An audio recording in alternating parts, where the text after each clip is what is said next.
है और तेरे अनुग्रह से निकट आते प्रभु। धन्यवाद पिताजी, हर पल आप हमें देते जीने के लिए, हर श्वास तेरा अनुग्रह से है प्रभु। जीवित है तेरा अनुग्रह है प्रभु, तेरा अनुग्रह व्यर्थ नहीं हुआ। धन्यवाद करते प्रभु, आज का दिन दिया ताकि पिता पुत्र सन्मुख आए। और प्रभु वचन बोलता है अपना हृदय प्रभु यहोवा के सामने उंडेल दे। हाँ प्रभु, अनुग्रह से ऐसे निकट आए हमारे लिए, हमारे परिवार घराने के लिए और बोरीले विश्व कलिसिया और संसार के और तिम्बिती फीस के अनुसार संतोष होने के लिए, राजा अधिकारी के लिए प्रार्थना करने के लिए आपके पास आए हैं प्रभु जी, ताकि प्रभु तेरे शांति में हमारे विचार रखे। प्रार्थना विनती करने के द्वारा वायदा है और इफिस के अनुसार वायदा है, मांग और समस्या आदि जवाब देगा। गाने में अगुवाई कर, वचन में तर्जुमा में अगुवाई कर। तेरा जो पवित्र आत्मा एक ग्रंथि लिखा है परमेश्वर के खोल अनुग्रहण को, रहस्य को, भेद को खोला करता है। जो आंखों से देखा ने, मन में आया ने, समझ में आए, ऐसी बातें हमको दिखा दे ताकि अंतरात्मा नया हो जाए, हमारा प्रोत्साहन बढ़ जाए और हमारा जीवन अधिक से अधिक आपको अर्पण समर्पण हो जाएगा। बलिदान ऐसा आत्मिक ज्ञान, बुद्धि, समझ, भय, डर, सब प्रकार के आत्मिक भय और पवित्र भय और सब प्रकार का जो विश्वास से मूल्यवान विश्वास दे, परम्परिक विश्वास दे। प्रभु जी आपको मौत बनाइए। प्रभु जी धन्यवाद करते हैं जितने ज्वाइन किए उसके लिए, और जिनको आपकी इच्छा है वो भी ज्वाइन करे प्रभु जी। और हर एक को जैसा करंती लिखा है, आत्मा द्वारा और बुद्धि के द्वारा भी प्रार्थना करना और आत्मा के द्वारा बुद्धि के द्वारा स्तोत्र गाना। और रोमाट के अनुसार पवित्र आत्मा हमको सहायता करे हमारे वीकनेस में, कि इसलिए कि जैसा राइट प्रेयर करना चाहिए वैसा करने के लिए वो हमको सहायता करता, हमारा दुर्बलता में वो पवित्र आत्मा का वादा पूरा हो। और प्रभु हाय भर भर के हमारा आत्मा के साथ प्रार्थना करता है और फिर तेरा आत्मा हमारा आत्मा को शक्तिमान करता है ताकि लंबाई ऊंचाई जाने और विश्वास से पिता पुत्र हमारे बास करे, और पिता पुत्र बास भी करेगा। और जो प्रेम आज्ञा पालने वाले को पिता प्रेम करेगा, मैं खुद दर्शन देगा। ये वंशोदा पूरा कर प्रभु जी। अभी सभी को संभाला, ज्वाइन करने सही किया, धन्यवाद करते हैं प्रभु जी। सुनने मदद के धन्यवाद करते हैं, पूरे हर व्यक्ति को याद करते हैं। अगर ये प्रार्थना सुनेगा धन्यवाद।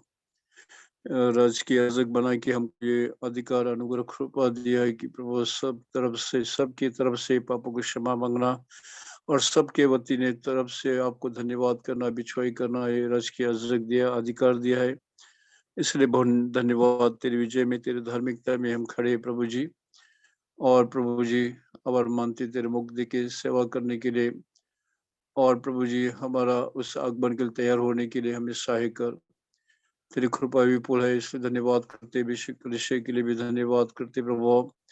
और प्रभु जी स्वर्गीय पृथ्वी के अग्नि आशीष में दिया है और सब स्वर्ग, इसलिए वो सबकी तरफ से और हम बिलीवर और हमारे तरफ से आपको धन्यवाद करते हैं प्रभु जी। आपने जैसे प्रार्थना की 1:17 में जैसी प्रार्थना किया प्रभु जी, वैसे हमें भी प्रार्थना सिखाए।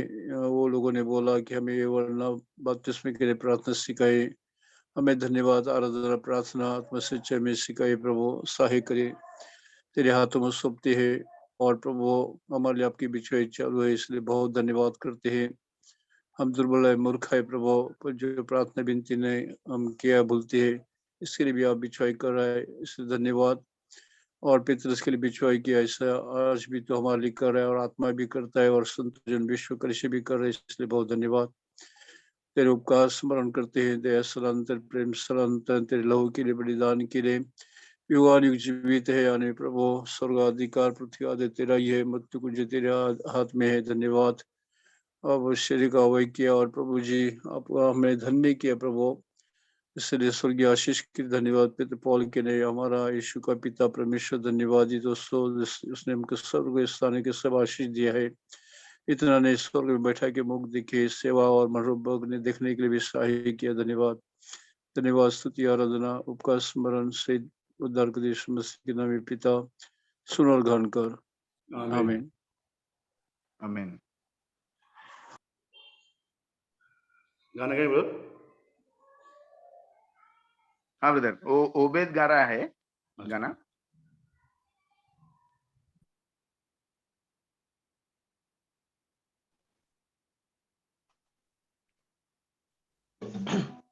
Praise Lord. Song number 245 गाएंगे। Alternate verses 1, 3, 5।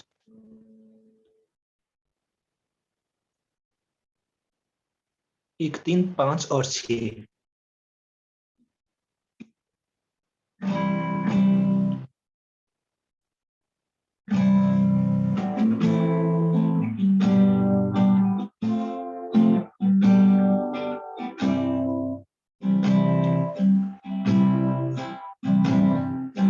सुनते हैं हम तेरी आवाज, गाते हैं हम तेरे रूप को, प्यारे यीशु तेरे सिवाय ना सुनते ना देखते और किसी को, प्यारे यीशु तेरे सिवाय ना सुनते ना देखते और किसी को।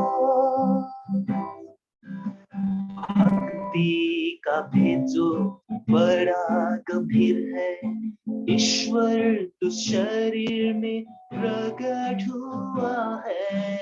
भक्ति का भेद जो बड़ा गंभीर है, ईश्वर तो शरीर में प्रकट हुआ है।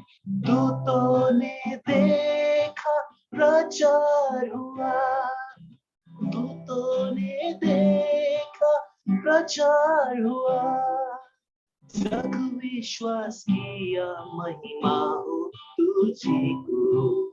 जग विश्वास किया, महिमा हो तुझी को। सुनते हैं हम तेरी आवाज, गाते हैं हम तेरे रूप को, प्यारे यीशु तेरे सिवाय ना सुनते ना देखते और किसी को, प्यारे यीशु तेरे सिवाय ना सुनते ना देखते और किसी को। मनुष्य के रूप में ईश्वर तू ही है, इसलिए ये अद्भुत कार्य किया है। मनुष्य के रूप में ईश्वर तू ही है, इसलिए अद्भुत कार्य किया है। आज तक कोई कर ना सका, आज तक कोई कर ना सका। अद्भुत है तू ही तो, आदर तुझी को। अद्भुत है तू ही तो, आदर तुझी को। सुनते हैं हम तेरी आवाज, गाते हैं हम तेरे रूप को, प्यारे यीशु तेरे सिवाय ना सुनते ना देखते और किसी को, प्यारे यीशु तेरे सिवाय ना सुनते ना देखते और किसी को। अपनी इच्छा से तूने दिया, इच्छा से अपनी फिर वापस लिया। अपनी इच्छा से तूने दिया, इच्छा से अपनी फिर वापस लिया। कब्र तुझको रख ना सकी, कब्र तुझको रख ना सकी।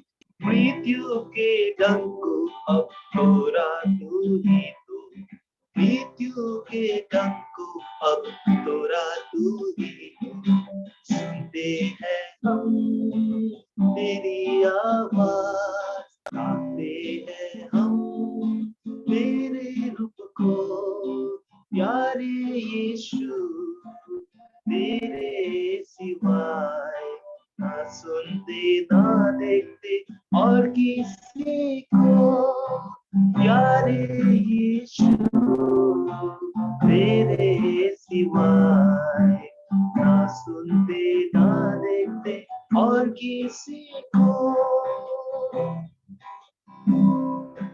जी उठा तू भी स्वर्ग को गया भी, वापस तू आता लेने हमें भी। जी उठा तू भी स्वर्ग को गया भी, वापस तू आता लेने हमें भी। आनंद करते जाते रहते, आनंद करते जाते रहते, आशा है मन में अब छूटी तेरी हो, आशा है मन में अब छूटी तेरी हो। सुनते हैं हम तेरी आवाज, गाते हैं हम तेरे रूप को, प्यारे यीशु तेरे सिवाय ना सुनते ना देखते और किसी को, प्यारे यीशु तेरे सिवाय ना सुनते ना देखते और किसी को।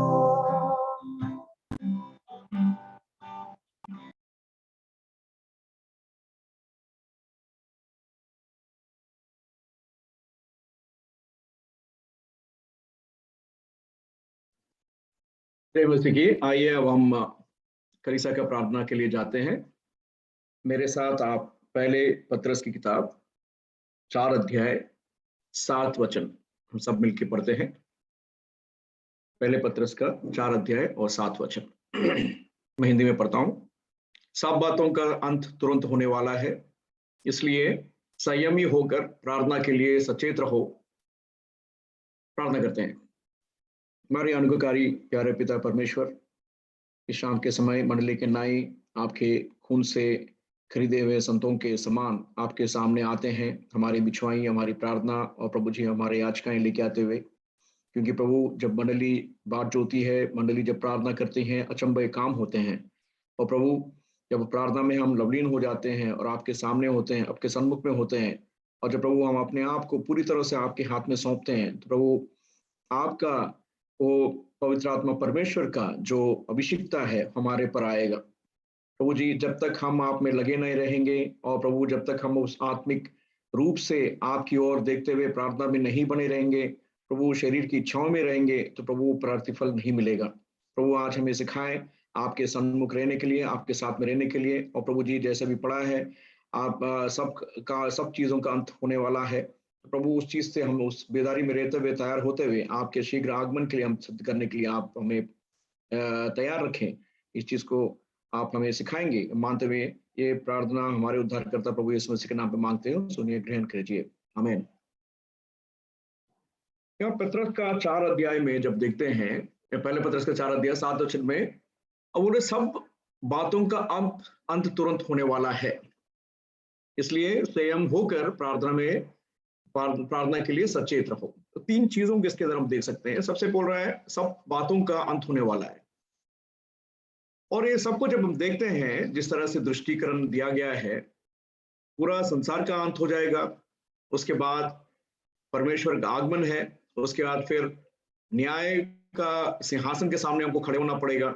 ये सब चीज हम बहुत पहले से सुनते आ रहे हैं, और प्रभु का आगमन कब है किसी को पता नहीं, लेकिन वो आएगा जरूर।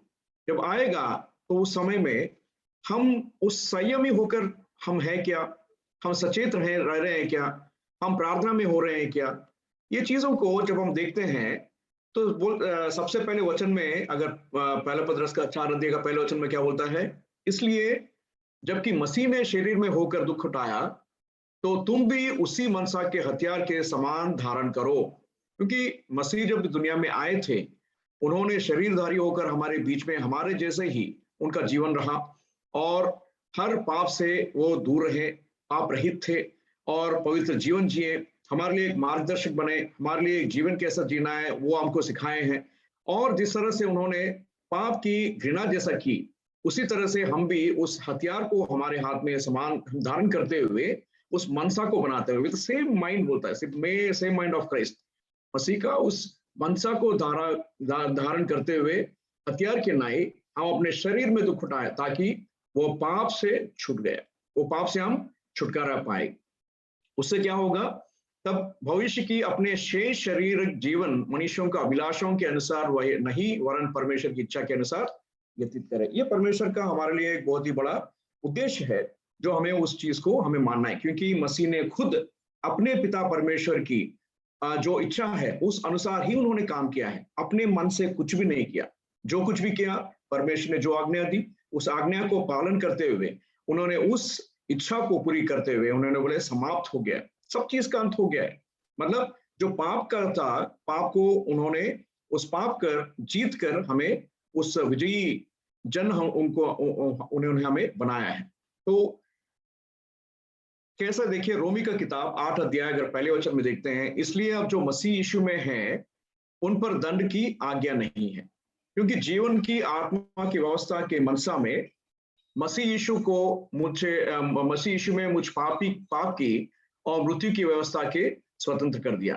क्योंकि मसीह में हम हैं, हमने मान लिया है हमारे उद्धार करता, उन्होंने क्या किया, हम में जो पाप था, मुझ में जो पाप था, उस पाप को उन्होंने मिटा दिया है, उस पाप की मृत्यु का व्यवस्था को ही हटा दिया है और हमें स्वतंत्र किया है। और अगर हम उस अभिलाषों के साथ वापस जाते हैं, 6 वचन में बोलता है, शरीर पर मन लगाते हुए मृत्यु है, परंतु आत्मा पर मन लगाना जीवन और शांति है। क्योंकि शरीर का मन लगाने तो परमेश्वर से बैर रखना है, क्योंकि ना तो परमेश्वर की व्यवस्था के अधीन है और ना हो सकता है। क्योंकि परमेश्वर ने अपने इकलौता पुत्र मसीह यीशु को इस दुनिया में भेजा और उनके मारे जाने, गाड़े जाने और तीसरे दिन जी उठने से जो हमको उद्धार का अनुभव में हमको लेके आया, जो पाप की उस मलिनता से हमको धो डाला और उस न्याय के धर्मशास्त्र से हमको छुटकारा दिया और हमें उन्होंने स्वतंत्र किया। स्वतंत्रता किसके लिए, कि हम अपने शरीर की अभिलाषाएं या इस दुनिया के उस इच्छाओं के अनुसार नहीं जाना है, लेकिन हमें कैसा रहना चाहिए। उस 8 वचन में देखिए, जो शारीरिक दशा में है वो परमेश्वर को प्रसन्न नहीं कर सकते हैं, क्योंकि हम आत्मिक दशा में आ चुके हैं। पाप की दशा से हटकर, अब शारीरिक दशा से हटकर अब हम परमेश्वर की आत्मिक दशा में आए हैं। बोलते हैं, आप जो भी आपके विनती हैं, जो प्रार्थनाएं हैं, वो परमेश्वर के जो स्वर्गलोक हैं उन चीजों के लिए बातें करें, क्योंकि मसीह ने कहा कि मैं अपने पिता परमेश्वर के यहाँ जा रहा हूँ, वहां पे अनेक कमरे हैं जिसके अंदर मैं आपको वो सिद्ध करके व्यवस्था तैयार करने जा रहा हूँ। तो मसीह आने वाला है, तो हमें वो अपने उस स्वर्गराज में ले जाने वाला है। तो हम शरीर के आशा के ऊपर और शरीर के उस अभिलाषों के ऊपर ना रहते हुए हम परमेश्वर के उस आत्मा के अनुसार हम चलें। 9 वचन में देखिए, परंतु जब परमेश्वर का आत्मा तुम में बसता है तो तुम शारीरिक दशा में नहीं परंतु आत्मिक दशा में। परमेश्वर का आत्मा जब हम में बसता है तो फिर हम शरीर के वश में नहीं रहते, हम उस शरीर के कोई भी अभिलाषों के बीच में नहीं रहते हैं, लेकिन हम परमेश्वर के उस आत्मिक दशा में रहते हैं। यदि किसी को मसीह का आत्मा नहीं तो उसका जन नहीं है। जिसमें मसीह का आत्मा नहीं है वो क्या बोल रहा है, वो परमेश्वर का जन हो ही नहीं सकता, क्योंकि जो उद्धार उसने पाया है वो उद्धार के उसके बाद वापस उस दशा में नहीं जाना चाहिए। देखिए पहला पतरस का 4 अध्याय 5 वचन में बोल रहा है, 3 अगर 4 वचन पढ़ते हैं तो हम भी एक जमाने में, एक समय में उसी तरह से थे और हम उस पाप में हम भी जकड़े हुए थे, लेकिन अभी क्या हुआ, उस पाप से हम हट गए हैं और प्रभु में अब वो पुराने जो लचपन था वो लचपन से हम पूरा दूर हो चुके हैं, अभी मसीह में हैं। तो क्या कहते हैं, जो भी दशा में हम थे उसका न्याय होगा, पर उसका जो जीवित और मरे हुओं का न्याय करने का तैयार है वो लेखा लेगा। जो जीवित और मरने वालों का जो न्याय करने वाला है वो जीवित परमेश्वर है। उनकी लेखा लेगा। तो लेखा लेने में अगर हम अपने चूक जाते हैं तो फिर हमारा भी लेखा हमको देना चाहिए। इसलिए कहता है कि आप मरे हुए को सुसमाचार के सुचार इसलिए सुनाया गया ताकि मनुष्यों के अनुसार उसका न्याय हुआ और आत्मा के परमेश्वर के अनुसार जीवित रहे। शरीर के अनुसार जो पाप है उसको तो मारा गया, छेदा गया, और आत्मा के विषय में जो परमेश्वरीय हम हैं, अब हम जीवित उनमें रहते हैं। और अगर हम आगे देखते हैं इफिसियों की पत्री 4 अध्याय 22 से अगर 31 तक देखते हैं तो वहां पे 22 वचन में बोलता है, अपने चाल चलन को पुराने मनुष्य का भरनाने वाले अभिलाषाओं के अनुसार भ्रष्ट हो जाता है, उसे उतार डालो। तो हमारा जैसा हम मसीह में आए हैं, हमारा जीवन कितने भी साल हमने मसीह को जानकर पाए हुए भी हो, लेकिन अगर हमारे में अभी भी उस मृत्यु का अवस्था में है, अभी भी उस शरीर के अभिलाषों में ही है, तो फिर वो क्या बोल रहा है, हमें चेतावनी दे रहा है कि उस भ्रष्टता को आप उतार डालो और अपने मन को आत्मिक स्वभाव में नए बनते जाओ। और ये नया रूप जो हमारा मैच्योरिटी, जो परफेक्शन आता है, वो रोज का रोज हमारा, वो हम अभ्यास जब तक नहीं करते हैं, जो पाप से हम घृणा करके हम दूर हो गए हैं, वो पाप से जब तक हम अपने आप को नहीं बदल सकते हैं, तो हमें उस स्वभाव का नया बनना असंभव है, वो बन ही नहीं सकता है। इसलिए क्या करता है, अगर हम किसी के ऊपर क्रोध भी करते हैं तो बोलता है पाप मत करो। क्रोध होता है, गुस्सा आता है, लेकिन जब हम मुंह से कुछ बोल देते हैं फिर वो उसमें हम पाप कर बैठते हैं। अनेक विषय में वो भी जब बात करते हैं तो उसमें भी पाप रहता है। ये वचन बहुत स्पष्टता से प्रभु का वचन कहता है। इसलिए सूरास होने से तुम अपने क्रोध ना रखो और जाके उनसे पश्चाताप करो और अपने आप को उस पाप से छुटकारा दो और शैतान को वो अवसर ना दो। ये हमारा वचन जो है, परमेश्वर हमें ये अपने वचन से हमको बात करते हुए हमको सिखा रहा है। और दूसरा क्या बोलता है, कोई भी गंदी बात तुम्हारे मुंह से ना निकले, क्योंकि आवश्यकता के अनुसार ही निकलने के उन्नति लिया जाता है। जैसा बढ़ोतरी, जैसा हम जब बात करते हैं दूसरों को, हम उनको बिल्ड करने वाला चाहिए, उनको हम बनाने वाला चाहिए, उनको हम क्या बोलते हैं, एक पत्थर के ऊपर दूसरा पत्थर बैठ के जैसा हम लोग एक स्ट्रक्चर को बनाते हैं, उसी तरह से उन्हें बनाने वाला चाहिए। लेकिन हमारे बाद से हम दूसरों को छोड़ना नहीं चाहिए, उनको दिक्कत नहीं देना चाहिए और किसी तरह से भी हम उस पाप में नहीं रहना चाहिए। तो ये जब ही हो सकता है जब हम ये दशा को जानते हैं कि प्रभु का आगमन बहुत ही शीघ्र है और हमारा जीवन में हमें कैसा अपने आप को सावधान रहते हुए आगे बढ़ना है और दूसरों के साथ हमारा कृपालु और करुणामय होना चाहिए। और परमेश्वर मसीह ने तुम्हारा अपराध जो क्षमा किया, तो हम भी दूसरों के अपराध को क्षमा करने वाला आना चाहिए। अगर हम वो पाप को क्षमा पाते हुए अगर दूसरों को क्षमा नहीं कर पाए, तो फिर हम उस दंड के तो हम लोग माफी मांग ही नहीं सकते हैं। क्योंकि अगर मैं किसी के सामने किसी के ऊपर घृणा रखा हूं, तो फिर वो घृणा के साथ अगर मैं घर जाऊंगा, सूर्यास्त तक नहीं उसको नहीं करूंगा और मन में उसको छिपा के रखूंगा। इंग्लिश में बहुत कई लोग बोलते हैं कि I will forgive you but I will never forget. अगर मैं तुमको क्षमा करता हूं लेकिन भूलूंगा नहीं। अरे क्षमा ही नहीं हो, जब भूलना ही नहीं है तो क्षमा कैसा होगा, राइट? और ये याद रखो, God is not a forgetful God, he doesn't remember our sins. परमेश्वर वो अपने हम जो पाप किए उसको भूलने वाला नहीं है, वो सिर्फ उन्हें स्मरण नहीं करता है। ये इसको व्यक्तिगत को इसको बहुत ध्यान से रखें। परमेश्वर को कोई चीज भूलता नहीं है, बट वो कभी उसे स्मरण नहीं करता। वो हमें हमारे दयालु रूप से देखता है, लेकिन वो भस्मकारी आंख है और हमें वो न्याय करने वाला है। जीवित और मृत्युओं को जीवित करके रखने वाला वो लेखा लेगा।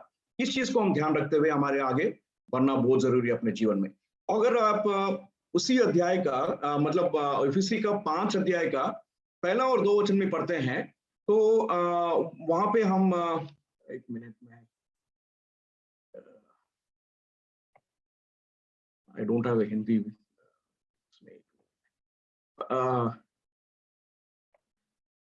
बोलता है, आप जैसा मसीह ने हमें प्रेम किया है उसी तरह से आप भी प्रेम करते हुए दूसरों को अपने सुखदायक होते हुए दूसरों के साथ अपने चाल चलन में रहो। कैसे वो कहता है, ये सबसे पहली बात हमने देखा है कि परमेश्वर में हम कैसे बने रहना चाहिए, क्योंकि सब चीजों का अंत होने वाला है। दूसरी बात को हम देखते हैं कि बी ए सोबर, मतलब संयमता के साथ और अपने मन को मसीह यीशु में बना के रखने वाले, और उसी तरह के एक मन के साथ, एक मनसा के साथ एक साथ हम चलने वाला रहना चाहिए। देखिए, जैसा मसीह ने अपने इस दुनिया में शरीरधारी होते हुए उन्होंने जैसा पाप के ऊपर उन्होंने उस जय पाया है, उसी तरह से हम भी परमेश्वर की इच्छा को देखते हुए परमेश्वर की इच्छा में चलना हमारे बहुत जरूरी है।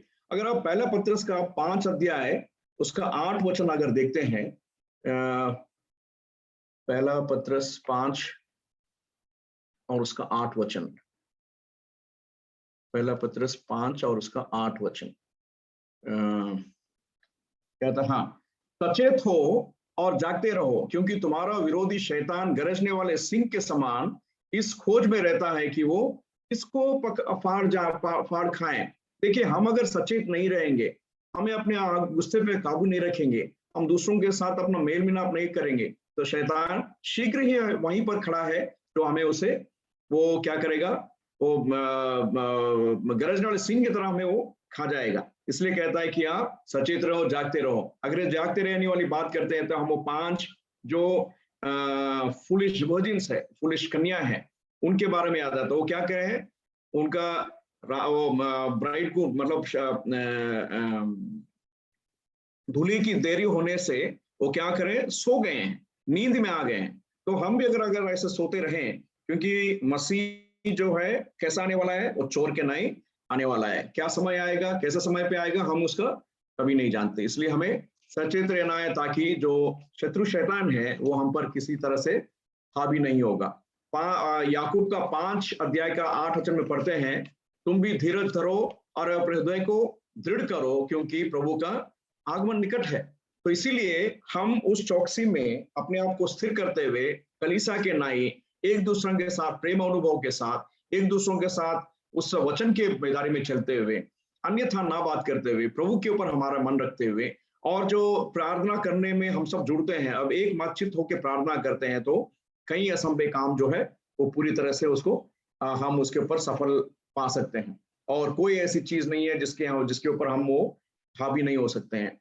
और मसीह का जो चाल में हम चलते हैं, उसमें हमें हमेशा ही उस जय पाने वाले होते हैं। वैसे पहली थिस्सलुनी की किताब 5 अध्याय का 6 वचन अगर पढ़ते हैं, इसलिए हमको क्या बोल रहे हैं, जागते और सावधान रहें। हमें हर परिस्थिति में उस सावधानी में रहते हुए आगे बढ़ना बहुत ही अत्यंत अवसर है, मतलब it's very important for us. और उसके वो नहीं है तो फिर हम लोग गिरने के अवस्था में रहते हैं, और बहुत ही बड़ी मुश्किल में हम लोग अपने आप को पाए जाते हैं।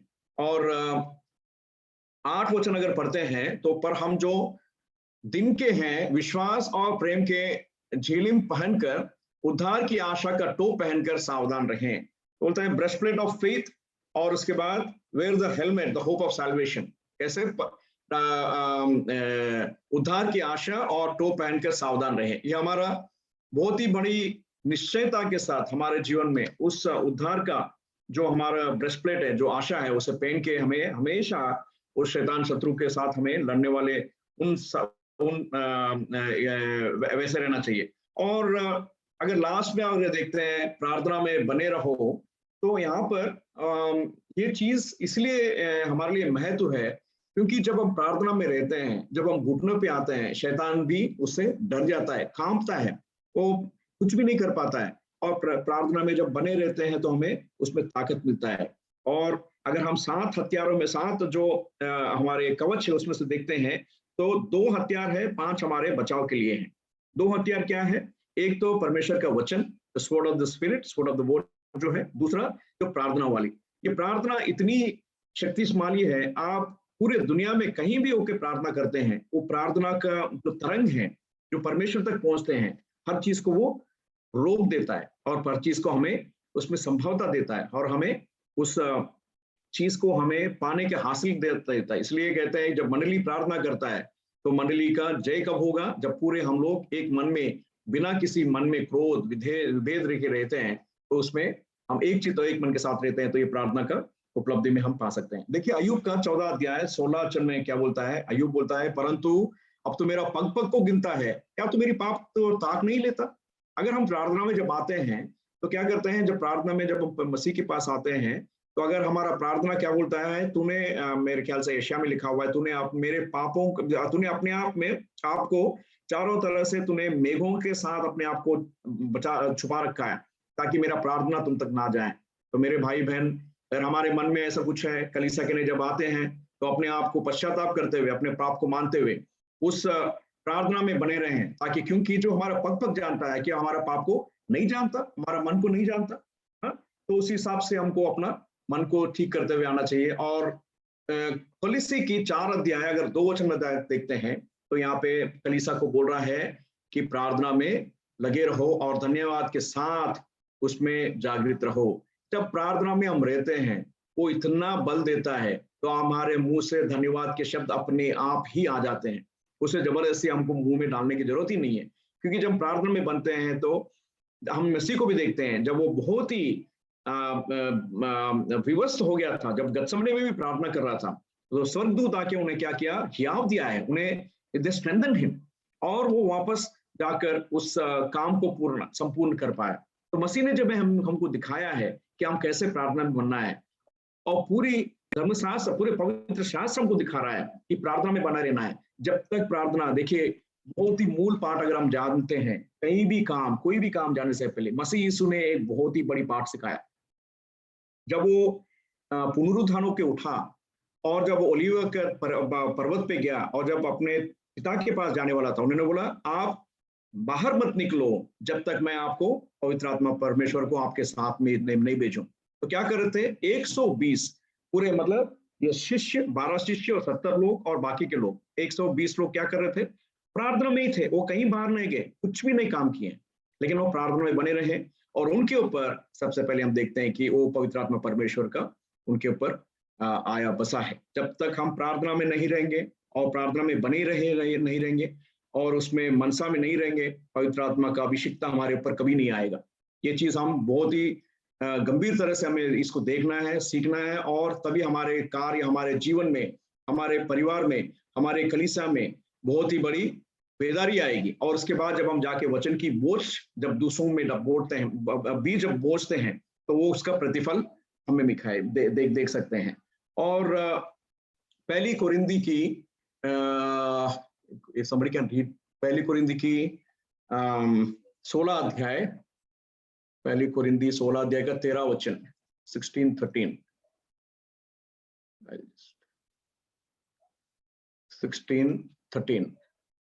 पहली कोरिंदी की 16 का 13, जागते रहो, विश्राम में स्थिर रहो, पुरुषार्थ करो, बलवंत हो। मतलब हम इतनी दृढ़ता में वो प्रार्थना में बने रहना चाहिए। बोलते घुटने में रहना जब तक नहीं है, फिर हम कोई भी चीज के ऊपर हमारा बल पाना असंभव है।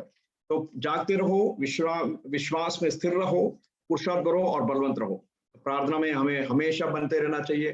कलीसिया के लिए एक बहुत ही नई, वापस हमको इस तरह से हमको चेतावनी दिया गया है, और इसमें जब तक हम बने नहीं रहेंगे, प्रभु का आगमन बहुत ही शीघ्र है।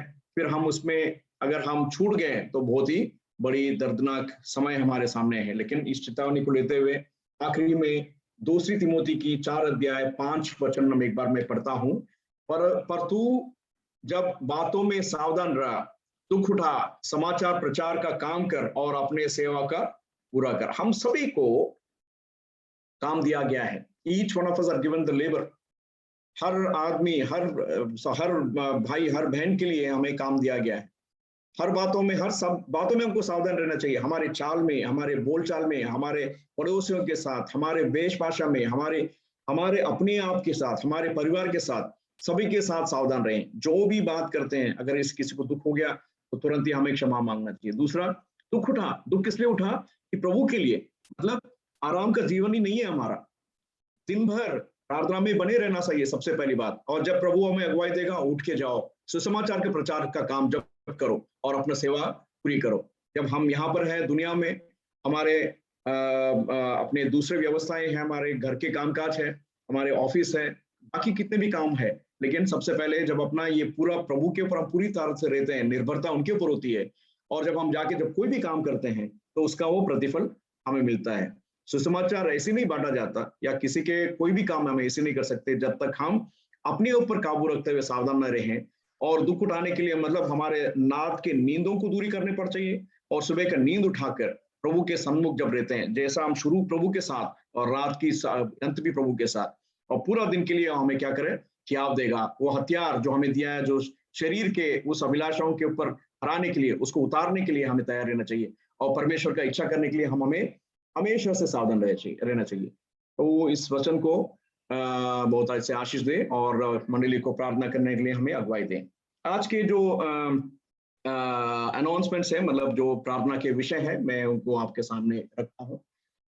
भाई सूर्यवंशी के लिए आप प्रार्थना में लगातार बने रहें, प्रभु की इच्छा हो तो अगर हम प्रार्थना में अगर बने रहें तो उनकी जो इच्छा है वो मनसा पूरा करें, और घर में सभी को वो हियाव दें और उनको सुधी लें, और उनके साथ बहुत ही मतलब आश्वासन के साथ चलाएं। वैसे हमारे बीच में जो बुजुर्ग हैं, जैसे भाई विंसेंट क्रिश्चियन है, उनका भी तबीयत ठीक नहीं था, वो नीचे गिर पड़े थे, हॉस्पिटल में है, अभी कोविड का भी ट्रीटमेंट चल रहा है, उनके लिए भी आप प्रार्थना करें। हमारे बीच में जो बुजुर्ग भाई बहन है, जैसे हमारे वर्गीस अंकल है, आंटी है, वहाँ पे उनके लिए प्रार्थना कीजिए। पुरुषोत्तम भाई और बहन के लिए आप प्रार्थना कीजिए। शिवजन भाई और बहन के लिए आप प्रार्थना कीजिए। कलावती बहन के लिए आप प्रार्थना कीजिए। और जितने और बुजुर्ग हमारे भाई बहन हैं जो हमारे बीच में जो आ नहीं पा रहे हैं, उन सभी के लिए प्रार्थना कीजिए। जवान भाई और जवान बहनों के लिए आप प्रार्थना करें, उनके जो जरूरत है आत्मिक विषय में, उन सभी को प्रभु उनको बेदारी से उनकी पूरी संपन्न करें। और कृपया करें कि जब प्रार्थना में बने रहते हो तो प्रार्थना आत्मिक विषय, मंडली के विषयों के ऊपर ही बात कर प्रार्थना करें, व्यक्तिगत प्रार्थना ना करें, क्योंकि वो अपना व्यक्तिगत समय में ही प्रार्थना करें, वो ठीक है, क्योंकि मंडली के ना आते, मंडली के हमारे जो जरूरत है उनके लिए प्रार्थना करें। और जो दूसरे जगह पर यहाँ से हम लोग कोई ट्रांसफर होके गए हैं, उनके लिए भी प्रार्थना में याद रखें, ताकि उन जो जहाँ पर गए हैं उनका भी परिश्रम जो है वहाँ पे प्रभु में वो एक गवाही बनते हुए वहाँ पे वो रहें। और जो हमारे जवान भाई हैं हमारे बीच में, उन सभी के लिए प्रार्थना करें। बहुत ही मतलब हमारे बीच में ट्रांसलेटर्स के लिए, गाने में अगुवाई देने के लिए, और जो है वचन की सेवा करने के लिए हमारे बीच में भाइयों को भी खड़ा करें, प्रभु उन्हें तैयार करें। क्योंकि जब हम प्रार्थना करते हैं हमारे बीच में, तो बहुत ही फलवंत दायक काम हमारे बीच में होता है, और प्रभु का काम जो है ये पूरी तरह से होता है। और जैसे जैसे आपको अगुवाई दिया जाता है उसी तरह से प्रार्थना करें, संक्षिप्त में करें, क्लियर करें, दो विषयों के लिए प्रार्थना करें, तो ताकि जितने लोग हैं सभी को हमें समय मिलेगा प्रार्थना करने के लिए। चलिए हम प्रार्थना करते हैं। ప్రేమ పరిశుద్ధుని మా ప్రియ పిల్లల తండ్రి, నీ పరిశుద్ధమైన వందనాలు చెల్లించుకుంటూ ప్రభావ సాయంత్రం సన్నిధికి వస్తుంటున్నాం. ప్రభావ బాంబే పట్ల ప్రభావ మీరు మాకు ఇచ్చినటువంటి మంచి సదుపాయాన్ని బట్టి వందనాలు చెల్లించిన